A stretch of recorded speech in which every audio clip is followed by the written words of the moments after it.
नमस्कार, मैं हूं संजय शर्मा। आप देख रहे हैं 4 PM न्यूज नेटवर्क। चुनाव जैसे जैसे पास आ रहा है, भारतीय जनता पार्टी की परेशानियां लगातार बढ़ती जा रही हैं। एक के बाद एक घटनाएं ऐसी हो रही हैं जो भाजपा को नुकसान पहुंचा रही हैं, एक जनमानस में एक खराब संदेश दे रही हैं।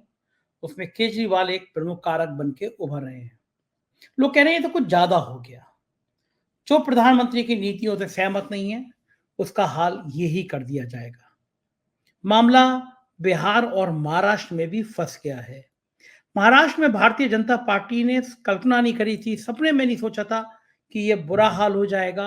उद्धव ठाकरे गुट लगातार बढ़त बना रहा है और बीजेपी को लग रहा है कि अगर महाराष्ट्र में कुछ गड़बड़ाए तो बहुत ज्यादा नुकसान हो जाएगा, क्योंकि यूपी के बाद सबसे ज्यादा सीटें देने वाला राज्य महाराष्ट्र है। बंगाल में जितना हिंदू मुसलमान का कार्ड खेलना चाहती थी बीजेपी, उसमें कामयाबी नहीं मिली और बिहार में सारा गणित बिगड़ गया। नीतीश बाबू की खिलाफ ऐसा माहौल बनेगा ये कल्पना की नहीं थी। उधर वरुण गांधी और मेनका गांधी एक बड़ा कारक बन रहे हैं उत्तर प्रदेश में। भारतीय जनता पार्टी उत्तर प्रदेश पे भी फंसी हुई है।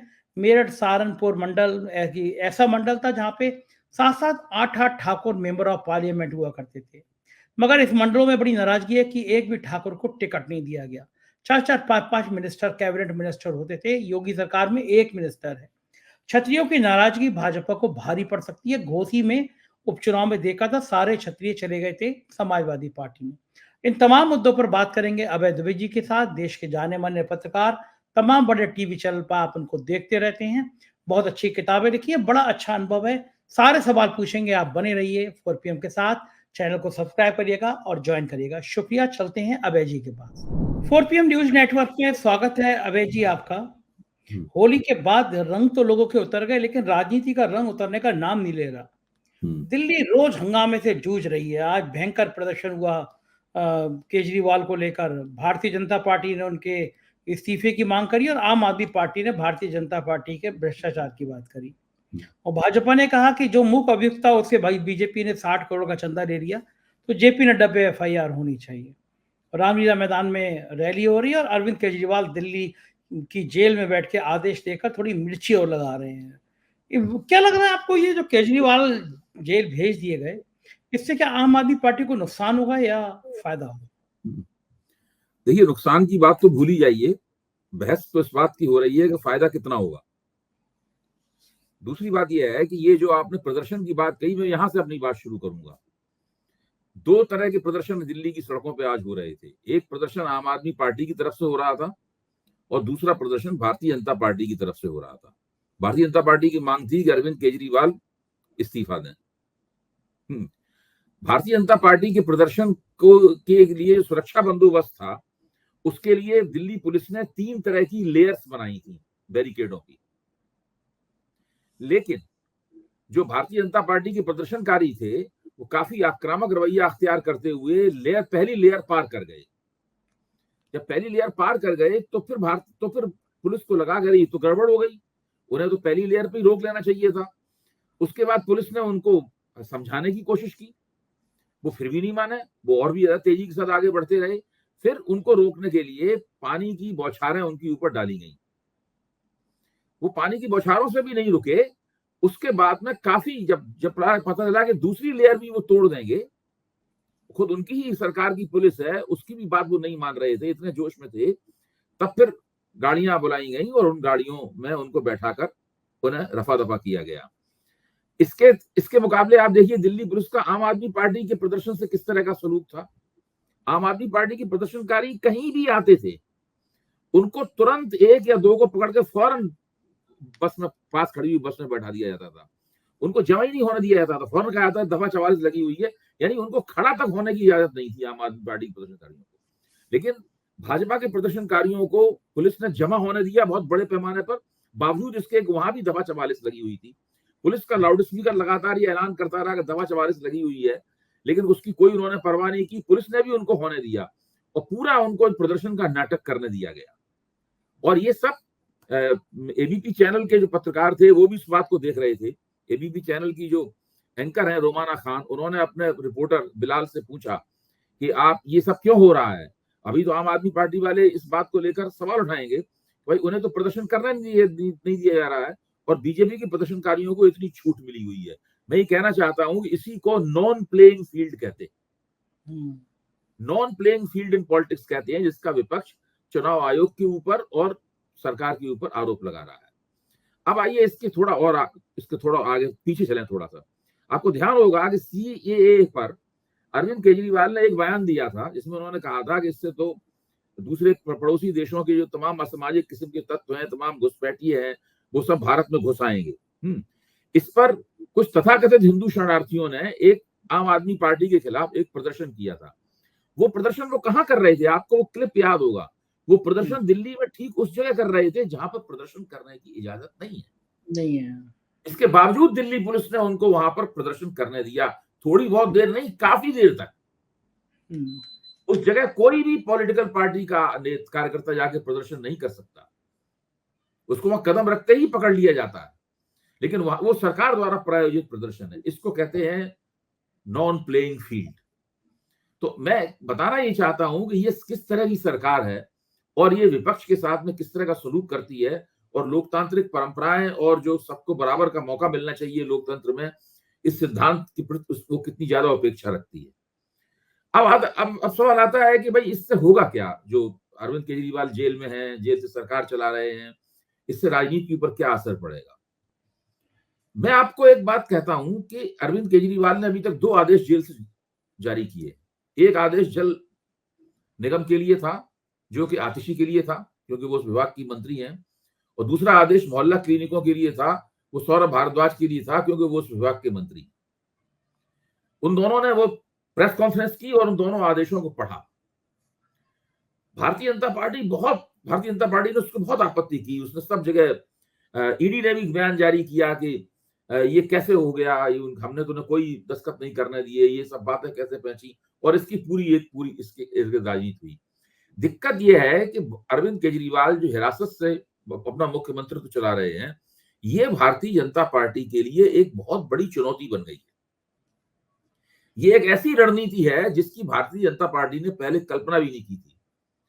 आपको ध्यान कीजिए, जिस वक्त चर्चा चल रही थी कि अरविंद केजरीवाल को कभी भी गिरफ्तार किया जा सकता है, अरविंद केजरीवाल ने उसी वक्त एक जनमत संग्रह करवाया था, और उस जनमत संग्रह का नतीजा ये निकला था कि अगर गिरफ्तार होते हैं तो अरविंद केजरीवाल को मुख्यमंत्री पद से इस्तीफा नहीं देना चाहिए, उन्हें जेल में रहकर सरकार चलानी चाहिए, और वो उसी के ऊपर अमल कर रहे हैं। उसी वक्त उन्होंने विधानसभा में विश्वास मत ले लिया था।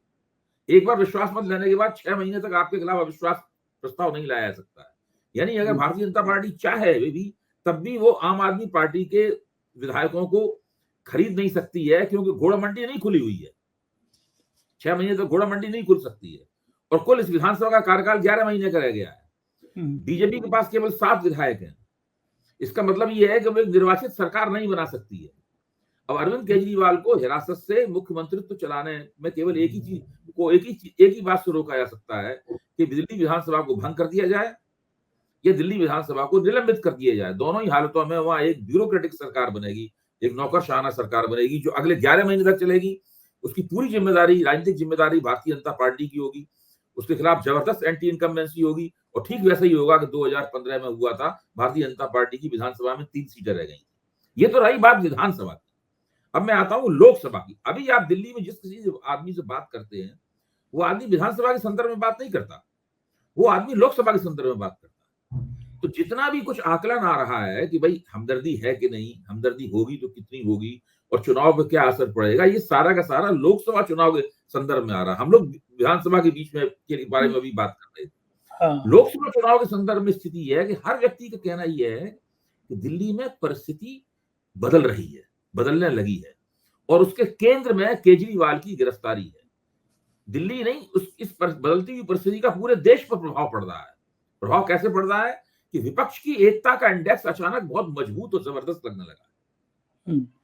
जो 31 तारीख को रामलीला मैदान में रैली है, वो रैली में अभी से आपको भविष्यवाणी कर रहा हूं कि वह ऐतिहासिक होने जा रही है, और उसको रोकने के लिए और उसको किसी विफल कराने के लिए सरकार कोई भी हथकंडा बाकी नहीं छोड़ेगी। अब कैसे गोलबंदी करते हैं विपक्ष के लोग, और सरकार कैसे उस गोलबंदी को नाकाम करती है, इसकी बड़ी जबरदस्त प्रतियोगिता अगले 3-4 दिन में होने वाली है। क्योंकि 31 तारीख भी दूर नहीं है।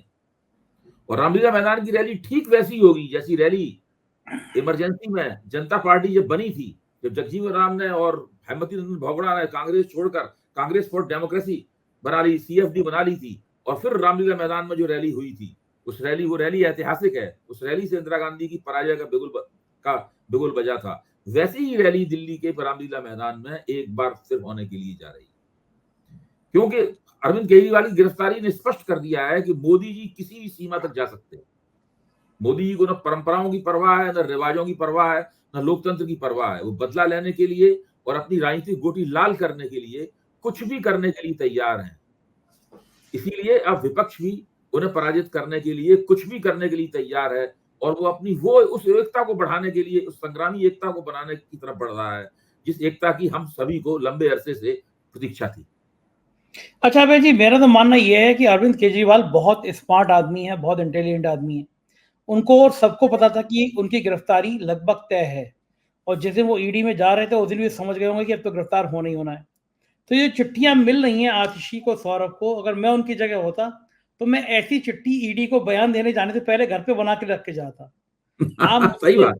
मुझ पे तिहाड़ जेल बिल्कुल में ठीक लाख कह रहे हैं। तो एक चिट्ठी घर से निकल के आ जाएगी, और एक और तो जगह और जिस 150 पन्ने के दस्तावेज का ईडी जिक्र कर रही है कि उनके यहाँ मिला, मतलब जो है वो दस्तावेज वहां मिल ही नहीं सकता था अगर अरविंद केजरीवाल ना चाहते। ठीक बात है, बिल्कुल सही बात है। आपको पता है, बच्चे हाँ, बच्चे को पता है कि घर पे आएगी, घर की तलाशी होगी। देखिए जी मजे की बात है, गोदी मीडिया के चैनल चला रहे हैं, सूत्रों ने बताया कि अरविंद केजरीवाल को याद नहीं मेरा फोन कहाँ रखा है। ईडी हम्म, की तरफ से बयान आया नहीं, हम्म, पूछताछ क्या हुई, कोई बाहर का आदमी आया नहीं। इनको आज तक चैनल वालों को किसने फोन कर दिया होगा, किसने इंटेलिजेंस बता दी होगी कि केजरीवाल ने कह दिया मेरा फोन कहाँ रखा है पता नहीं। ये तो काल्पनिक सवाल है। जैसे आपको याद होगा तेजस्वी यादव के लिए चला दिया था चैनल ने कि उनका गुड़गांव में एक मॉल है, ईडी ने और सीबीआई ने इनकम टैक्स ने बताया। तेजस्वी यादव मजे लेते हैं अभी भी कि वो मीडिया वाले बता दें वो मॉल कहाँ गया मेरा, और दो दो दिन बाकायदा इस पर डिबेट चली कि वहाँ मॉल है। इसी तरह केजरीवाल को लेके कहानियां चल रही हैं। लेकिन एक बात तो है अभय जी, मिर्ची तो बहुत जोर से लगाई है केजरीवाल ने मोदी जी को, इसमें कोई दो राय नहीं है। इस मिर्ची का देखिए, बदला मैं तो ये मानता हूं कि बीजेपी केजरीवाल की बनाई हुई रणनीति में फंस गई है। गेंद अब उसके पाले में है, उसको खेलना है, निर्णय लेना है। यही निर्णय वो 2014 में नहीं ले पाई थी। 2014 में लंबे अरसे तक 2013 वाली सरकार जो उसमें विधानसभा को मुलतवी कर दिया था इन्होंने, तो वो उस पर नहीं ले पाई थी। खुद बीजेपी के लोग मुझसे कहते थे, अरे भाई कोई तो निर्णय लें, कुछ तो करें, या तो अपनी सरकार बना लें, डरे क्यों हुए सरकार बनाने से। लेकिन नहीं ले पाई। उसका नतीजा ये हुआ कि धीरे धीरे अरविंद केजरीवाल के पक्ष में फिजा बदलती गई, और जब उसके बाद फिर आप जानते हैं कि सुनामी आया, टाइम्स ऑफ इंडिया ने हेडिंग छापा था, वॉल टू वॉल केजरीवाल। जब 67 सीटें आई थी तो एक बैनर छापा था, वॉल टू वॉल केजरीवाल। वो ऐतिहासिक था, मुझे अभी तक याद है। तो वो विधानसभा चुनाव में फिर से ये होगा, मैं आपको बता रहा हूँ, विधानसभा चुनाव में फिर से वॉल टू वॉल केजरीवाल होगा। अच्छा मुझे एक बात ये अभय जी बड़ी मजेदार है कि मुझे अभी तक याद है कि जिस विधानसभा में 3 सीटें आई थी बीजेपी की, 2 चीजें उसमें मुझे बहुत मजेदार लगी थी। एक तो कार्टून छपा था, एक स्कूटर पे 3 लोग बैठ के जा रहे हैं, उस पे लिखा था पूरी बीजेपी की पार्टी। 3 विधायक थे, तो स्कूटर पे 3 लोग बैठे हुए थे। दूसरा ये था कि जितने पत्रकार गोदी मीडिया के दिल्ली में रहते हैं, वो सबके सब जो एजेंसी वाले सर्वे करने वाले हैं, सब कांटे की लड़ाई दिखा रहे थे दिल्ली में। मैंने ट्वीट किया था, दिल्ली में रहने वाले लोगों को ही कांटे की लड़ाई दिख रही है, और एक तरफा जीत है, तो फिर मान लिया जाए कि लोग सर्वे कैसे होते हैं। दूसरी बात अभय जी, क्या चूंकि केजरीवाल ने मध्यम वर्गीय जो परिवार होते हैं उनमें अपनी जगह बनाई है, दिल्ली में वो मोहल्ला क्लिनिक हो, बसों में यात्रा करने वाले मुद्दे हो, महिलाओं की सब्सिडी की बात है, एक खास पहचान बनाई। मैं तो और क्या करूं कि मतलब मैंने तो देखा, मेरा भतीजा है, पढ़ा लिखा इंजीनियर है, मेरे संग वोट डालने गया, और मैंने से बाहर निकल के पूछा कि तुमने वोट पे पूछना नहीं चाहिए था, तुम नौजवान हो तो मुझे आइडिया लगेगा कि तुम किसको देखा रहा है, तो कहता है कि मैं केजरीवाल को देखा रहा है। तो मैं देखा यूथ में भी केजरीवाल का बड़ा क्रेज है। और वो जो मैं जिस भतीजे की बात कर रहा हूँ, दिल्ली की एक बड़ी नामी ग्रामी आईएएस कोचिंग में पढ़ता है, आईएएस की तैयारी कर रहा था। वो बता रहा था कि उसको फाइनेंस संभालने वाले बहुत, चूंकि नामी ग्रामी कोचिंग में बहुत बड़े बड़े लोग पढ़ाने आते हैं, तो उन्होंने पूछा कि अगर आम जनमानस के लिए सबसे सुलभ योजनाएं चलाने वाली किसी पार्टी का नाम लिया जाएगा तो वो केजरीवाल और आम आदमी पार्टी के सबसे अहित की योजना कोई चला रहा है तो वो है भारतीय जनता पार्टी। ये बाकायदा कोचिंग में पढ़ाया गया उसको। वो जी, जी। बीजेपी का सपोर्टर था, तब भी उसने मुझे बताया। तो हुँ, ये जो यूथ है, मतलब उसने हुँ, ये कहा कि मैं बीजेपी के सपोर्टर से बात सुन के मैं आम आदमी पार्टी में शिफ्ट हुआ। तो ये हुँ। जो यूथ है, इसके मन में भी जगह बना रही है, यानी महिलाएँ, बच्चे, यूथ। केजरीवाल की गिरफ्तारी ने सबको थोड़ा अंदर से वो किया, यार ये तो कुछ ज़्यादा हो गया। तो ये देखिए, ज़्यादा क्या ये बात जो आप बात कह रहे हैं, ये बात प्रतिदिन की रफ्तार से जोर पकड़ रही है। विपक्ष का जो दमन हुआ है, उस दमन का सबसे ज़्यादा जो भीषण उदाहरण है, वो केजरीवाल की गिरफ्तारी है और इसको कोई हज़म नहीं कर पा रहा है। इससे पहले जो घटनाएँ हो रही थी, लोग उनको भी देख रहे थे, लोगों के दिमाग में सवाल उठ रहे थे, लेकिन ये तो हद हो गई ना। तो इसमें जब इस हद तक पहुँच गए हैं, उसके बाद लगातार इस बात की तरफ लोग सोच रहे हैं कि ये कुछ एक इस तरह की घटना हो गई है, इसका मतलब है कि इस देश में लोकतंत्र ठीक से नहीं चल रहा है और सरकार विपक्ष को भ्रष्टाचार के नाम पे उनका दमन कर रही है। ये बात लोगों के दिमाग में घर करने लगी है। जितने दिन तक ये मामला इसी तरीके से खिंचेगा, ये सब चलता रहेगा, उतने दिन तक धीरे-धीरे करके ये चीज़ और बढ़ती जाएगी। ये दिल्ली ही नहीं, और खास बात ये है कि इसका इम्पैक्ट केवल दिल्ली में नहीं है, ये हाँ, मानना यही मैं नादानी होगी कि यही मैं दिल्ली में इसका असर है। इसका असर पूरे देश में फैल रहा है क्योंकि खबर संचार साधनों से सारे देश में तो पहुँच ही रही है। केवल दिल्ली तक तो सीमित है नहीं ये घटना। भाई, जब भ्रष्टाचार विरोधी आंदोलन चला था 2011, 12, 13 के दौरान में, तो उस वक़्त भी संचार साधन इतने नहीं थे जितने आज हैं। हुँ। आज तो संचार साधन और भी ज़्यादा बढ़ गए हैं और भी ज़्यादा द्रुत गति से, तेज रफ्तार से सारी खबरें फैलती हैं। तो और अब आम आदमी पार्टी का प्रभाव और विस्तार भी बहुत ज़्यादा हो गया है। वो 2 राज्यों की पार्टी है। आज पंजाब के एक मंत्री भी यहाँ पर प्रदर्शन करते हुए गिरफ्तार हुए हैं आम आदमी पार्टी के पक्ष में। तो ये सब एक जिस तरह की परिस्थितियाँ बन रही हैं, ये परिस्थितियाँ इशारा कर रही हैं कि कुछ कहीं करवट ले रहा है, लोकसभा चुनाव के संदर्भ। लेकिन मामला अटक रहा है कुछ जगह पे, जैसे बिहार में अटक रहा है, अभी तक कांग्रेस और लालू की बीच में बातचीत नहीं हो पाई है। तो क्या लग रहा है कि इस तरह के जो रुकाव आएँगे, जिस तरह का जो संकेत खराब होंगे, वो इंडिया गठबंधन के लिए नुकसानदायक होगा? नुकसानदायक इसमें कुछ नहीं होगा क्योंकि लालू यादव और कांग्रेस के ताल्लुकात बहुत पुराने हैं। बिहार की राजनीति में ये दोनों कभी भी अलग नहीं हुए हैं। जिस दिन से साथ-साथ आए, इन दोनों के बीच में कोई अलगाव नहीं हुआ है। नीतीश कुमार से 2015 का समझौता भी कांग्रेस के हस्तक्षेप से और राहुल गांधी के प्रयासों से हुआ था। बीच-बीच में लालू और नीतीश में ठन जाया करती थी, तो राहुल गांधी ने हस्तक्षेप करके उनके समझौते को पक्का किया था।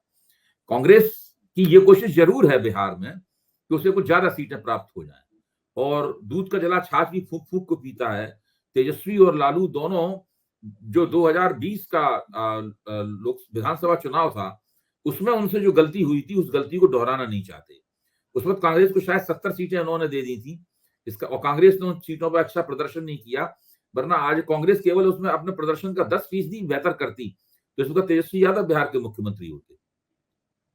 नीतीश कुमार नहीं होते। तो अकेली दम पे, क्योंकि नीतीश कुमार सबसे बड़ा दल तो बन ही गए थे उसके अंदर। कांग्रेस ने कोई प्रदर्शन नहीं किया, इसीलिए सारी गड़बड़ हुई। तो वो इतनी कांग्रेस से लालू यादव ने कहा कि भई आप जितनी सीटें माँग रहे हैं, 10 सीटें माँग रहे हैं, तो बताइए आपके पास इस सीटों पे लड़ाने वाले लोग कहाँ हैं? आप बताइए, पहलवान लाइए अपने, कौन दंगल जीतेगा? तो वो लोग वो नहीं ला पाए। वो कांग्रेस नहीं बता पाए कि उनके पास 10 मजबूत बड़े प्रत्याशी हैं। तो उसके बाद उन्होंने कहा कि हम तो आपको 10 सीटें नहीं देंगे। फिर उसके बाद में पप्पू यादव ने जो कांग्रेस के अंदर अपना विलय किया है, उससे भी थोड़ी परिस्थिति जटिल हुई है। तो ये सब स्थितियाँ, कांग्रेस इस बात पे जिद पकड़े हुए है कि पप्पू यादव को पूर्णिया का टिकट मिले, पूर्णिया की सीट मिले। लालू यादव चाहते थे कि पप्पू यादव उनकी पार्टी में विलय करें। जब लालू और तेजस्वी से पप्पू यादव की बातचीत हुई थी, तो उन दोनों ने यही कहा था कि आप हमारी पार्टी में विलय कर जाइए। लेकिन पप्पू यादव की पत्नी रंजीता कांग्रेस की राज्यसभा सदस्य हैं, तो वो कांग्रेस में चले गए। तो पप्पू यादव भी एक तरह का डबल गेम भी खेलते हैं ना। जैसे जब 2015 में लालू और नीतीश की जोड़ी को तुड़वाने के लिए भारतीय जनता पार्टी ने पप्पू यादव को तैनात किया था। ये सब लोग जानते ही हैं इस बात को। और यहाँ तक कि उनकी प्रधानमंत्री से बातचीत भी करवाई गई थी। हुँ। लेकिन वो नहीं नहीं हो पाया। वो बात अलग है, भाजपा वो चुनाव हार गई। तो ये सब स्थितियां हैं। और लेकिन मुझे लगता है कि लालू यादव भी बहुत तजुर्बेकार हैं और वो महागठबंधन की सबसे बड़ी ताकत है, वही भाजपा को वहां चुनौती दे सकते हैं।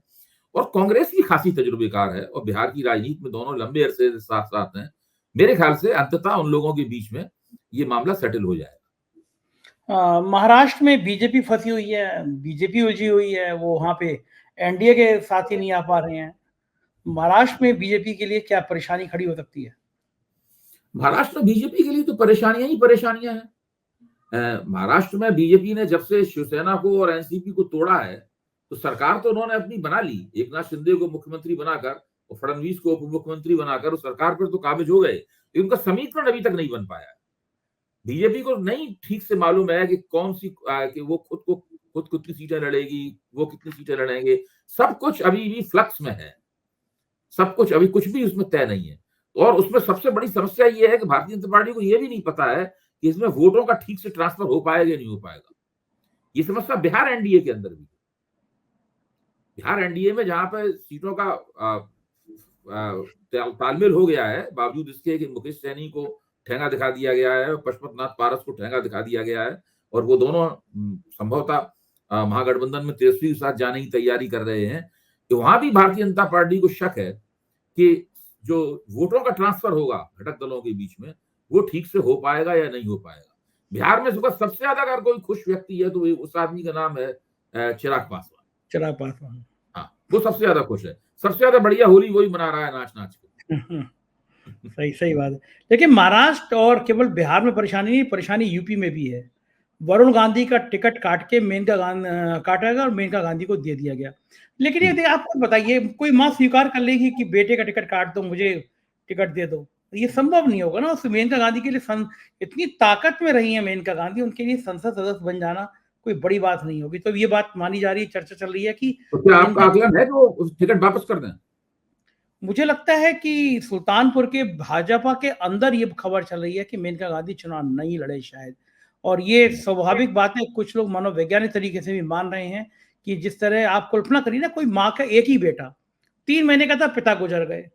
आज की तारीख में बेटा लड़े नहीं है, माँ लड़के पार्लियामेंट में पहुंच जाए। परिवार की स्थिति में भी, जिस परिवार में सिर्फ माँ बेटे हों, कोई और ना हो, तो उस परिस्थिति में परिवार के लिए भी बड़ी चुनौती होगी। तो आज अधीर रंजन ने बयान दे दिया कि वरुण कांग्रेस में आए, उनका स्वागत है, गांधी परिवार का हिस्सा रहे हैं। तो ये क्या आपको लगता है कि उत्तर प्रदेश में भी ये चीजें, और आज किसानों के कुछ नेताओं ने ट्वीट किया है कि वो किसानों की बात उठाते थे, इसलिए उनको टिकट काट दिया गया। बेरोजगार कह रहे हैं कि हमारी बात उठाते थे और वरुण गांधी, भाजपा के सारे प्रवक्ता यही कहते घूम रहे हैं। हाँ, भारतीय किसानों को छोड़ दीजिए, वो तो कहेंगे ही। भाजपा के सारे प्रवक्ता या उनके कथित संघ के विचारक या उनसे हमदर्दी रखने वाले लोग तो यही कह रहे हैं कि वरुण ने पूरे समय किसान आंदोलन का समर्थन किया, बार बार अपनी पार्टी को शर्मिंदा किया, बार बार पार्टी को कटघरे में खड़ा किया, इसलिए पार्टी किसी कीमत पर उनको टिकट देने के लिए तैयार नहीं थी। लेकिन मेनका गांधी चुप रही, उन्होंने ऐसा कुछ भी नहीं किया। लेकिन ध्यान कीजिए, मेनका गांधी ने वरुण की कभी निंदा भी नहीं की, ये भी नहीं कहा कि मैं वरुण की बातों से असहमत हूं। तो मेनका गांधी को उन्होंने वहां से टिकट दे दिया है। असल में वो मेनका गांधी, हमेशा भारतीय जनता पार्टी ने मेनका गांधी और वरुण गांधी का पत्ता, जो सोनिया गांधी का परिवार है, उसको तंग करने के लिए और चिढ़ाने के लिए उनका इस्तेमाल किया है। अब चूंकि वरुण गांधी को वो टिकट नहीं दे सकते थे, वरुण गांधी से काफी खफा थे, भाजपा आलाकमान काफी खफा था, इसीलिए उन्होंने अभी भी उस पत्ते को कायम रखने के लिए मेनका गांधी को टिकट दिया है। अब गेंद मेनका जी के पाले में है, उनको चाहिए कि उस टिकट को वापस कर दें, क्योंकि वो वैसे भी भारतीय जनता पार्टी उनको काफी नापसंद करती है। वो एक तरह से उनका इस्तेमाल कर रही है। अगर वो टिकट को वापस कर देंगी तो उसमें ऐसी कोई बात नहीं होगी। वो उनको कोई, मुझे नहीं लगता कि सांसद बनने का इतना ज्यादा शौक रहा हो। बहुत रही बात है। दूसरा अभय जी, मेरठ मंडल, सहारनपुर मंडल, बिजनौर मंडल, ये मंडल ऐसे थे कि जहां एक टाइम में 7-7, 8-8 ठाकुर एमपी चुने जाते थे। उत्तर प्रदेश सरकार में भी 6-7 क्षत्रिय मिनिस्टर हमेशा रहते थे। मजे की बात ये कि मेरठ, सहारनपुर, बिजनौर, इन मंडलों में मुझे याद नहीं आता कि किसी भी ठाकुर को टिकट दिया गया हो। और वीके सिंह का भी टिकट काट दिया। वीके सिंह का भी टिकट काट दिया। आज वहां के भाजपा के नेताओं ने, व्यापारियों ने विरोध किया है कि आपने कैसे किया। और फिर इसके अलावा जो क्षत्रिय महासभा है उसने बड़ा विरोध किया है, ये कहा है कि हर जगह ठाकुरों को, मतलब पूरे मंडल से ठाकुर गायब कर दिए। जहां पे 6-6, 7-7 ठाकुर चुने जाते थे क्षत्रियों में। आदित्यनाथ जी की लगता बिल्कुल नहीं चली। आदित्यनाथ जी की शायद नहीं चली, और आदित्यनाथ जी को लगता है आला कमान ने पूरी तरह से निगट्टा दिखा दिया। वो लग रहा है ना, क्योंकि पार्लियामेंट के चुनाव के बाद जो ये चर्चा चल रही है आदित्यनाथ को हटा दिया जाएगा, तो दिल्ली नहीं चाहता कि मेंबर ऑफ पार्लियामेंट के टाइम में कोई आदित्यनाथ की कमान बहुत मजबूत रहे। तो क्या, लेकिन एक खतरा इससे ये नहीं है कि क्षत्रिय अगर नाराज हो गए तो फिर लेने की देने पड़ जाएंगे। घोसी में सारे क्षत्रिय समाजवादी पार्टी में चले गए थे, अभी घोसी का उपचुनाव हुआ। समाजवादी पार्टी, मुलायम सिंह जी जब नेता थे समाजवादी पार्टी के, उस वक्त क्षत्रिय समाज में समाजवादी पार्टी की अच्छी पैठ थी। मैं उस जमाने के बहुत से क्षत्रिय, राजनीति में सक्रिय क्षत्रिय हस्तियों को जानता था जो कि समाजवादी पार्टी के लिए मुलायम सिंह जी के प्रति समर्पित थे और उनका समर्थन किया करते थे। बाद में जब हिंदुत्व की अयोध्या आंदोलन के बाद में, काफी बाद में, जब हिंदुत्व की एकता हुई तो उसमें ब्राह्मण, क्षत्रिय, वैश्य, कायस्थ, भूमिहार, इन 4 बिरादरियों का हिंदुत्व के तले एक एकता करने की कोशिश की गई और एक हद तक वो लोग कामयाब भी रहे। लंबे अरसे तक इन लोगों ने उनको वोट भी दिया। पिछले चुनाव में ही ब्राह्मण क्षत्रिय, विधानसभा चुनाव में ब्राह्मण क्षत्रिय एकता टूट सकती थी, लेकिन वो नहीं टूटी। मुझे लगता है इस चुनाव में टूट जाएगी। ये खतरनाक नहीं होगा भारतीय जनता पार्टी के लिए कि इस तरह ऊंची जाति भी अगर नाराज हो गई तो? देखिए, अगर ऊंची जातियों का वोट कहीं ना कहीं भारतीय जनता पार्टी से टूटता है, कम मात्रा में ही सही, तो उसका बहुत बड़ा संदेश जाएगा। क्यों? ऊंची जातियों का वोट जब टूटता है तो वो साफ तौर पर टूटता हुआ दिखाई पड़ेगा। ऐसा नहीं है कि वो केवल जिस दिन वोट पड़ेंगे उसी दिन टूटेगा, उससे पहले भी वोट टूटता हुआ दिखाई पड़ेगा, क्योंकि ऊंची जातियों के वोटर मुखर होते हैं। मुखर होते हैं, बोलते हैं। हाँ, वो बोलेंगे भी, वो दूसरों को भी अपने पक्ष में लाएंगे, वो अपना बताएंगे भी कि वो क्यों टूट रहे हैं, उनकी क्या क्या उम्मीदें पूरी नहीं हो पाई, तो उससे फिर डिस्कोर्स बनता है, चर्चा होती है, हवा बनती है उससे। तो वो जब टूटेगा तो पहले दिखाई पड़ जाएगा कि टूट रहा है, और उसके देखे देखे दूसरे लोग भी अपनी मतदान प्राथमिकताओं पर पुनर्विचार करेंगे। अबे जी, आखिरी सवाल, चुनाव बहुत पास में आ गया है, डे बाई डे जो घटनाक्रम हो रहे हैं वो भाजपा के लिए फायदेमंद संकेत ला रहे हैं या नुकसान दिखता हुआ दिख रहा है? देखिए, भारतीय जनता पार्टी जिस तरह सेलिब्रिटीज को उतार रही है, और जिन जिन लोगों को खुद यकीन हो गया था कि उनका टिकट कट जाएगा, उनको टिकट मिल रहा है। हेमा मालिनी का टिकट तो कटने वाला था। कितनी वहां एंटी इनकम्बेंसी है मथुरा में हेमा मालिनी के खिलाफ, सब लोग जानते हैं इस बात को, लेकिन फिर भी हेमा मालिनी को टिकट दे दिया गया। जगदम्बिका पाल तो समाजवादी पार्टी से टिकट लेने की जुगाड़ कर रहे थे, लेकिन उनको टिकट दे दिया गया। तो बहुत से टिकट उनको दे दिए गए। अब केवल ब्रजभूषण शरण सिंह को टिकट मिलना बाकी रह गया। वो भी मिल जाएगा, वो भी बाकी रह गया। बाकी उत्तर प्रदेश में सबको टिकट मिल गया है। बहुत कम लोगों को ही टिकट उत्तर प्रदेश में काटे हैं। बिहार में आप देखिए, बिहार में नीतीश कुमार ने तो शायद केवल 16 में से 3 टिकट काटे हैं, बाकी 13 लोगों को तो पुराने ही टिकट दे दिए नीतीश कुमार ने। हाँ, ठीक बात है। और भारतीय जनता पार्टी ने भी एक आध को छोड़ के, अश्विनी चौबे वगैरह को छोड़ के, बाकी सबको टिकट दे दिया है। बिहार में भाजपा बहुत बुरी तरह फंसी हुई है। उसको लगता है कि किसी का भी टिकट काट दिया, वो नाराज हो गया और उसने 25-30 हजार वोट भी इधर उधर कर दिए तो सीट हार जाएंगे। बिल्कुल सही बात है। एक कोई बगावत का कोई रिस्क नहीं उठाना चाहते। एक सीट की मार है इसमें। जी। बहुत बहुत शुक्रिया अभय जी, आपने इतना समय दिया, बातचीत करी, धन्यवाद, आभार। तो ये थे अभय दुबे सर।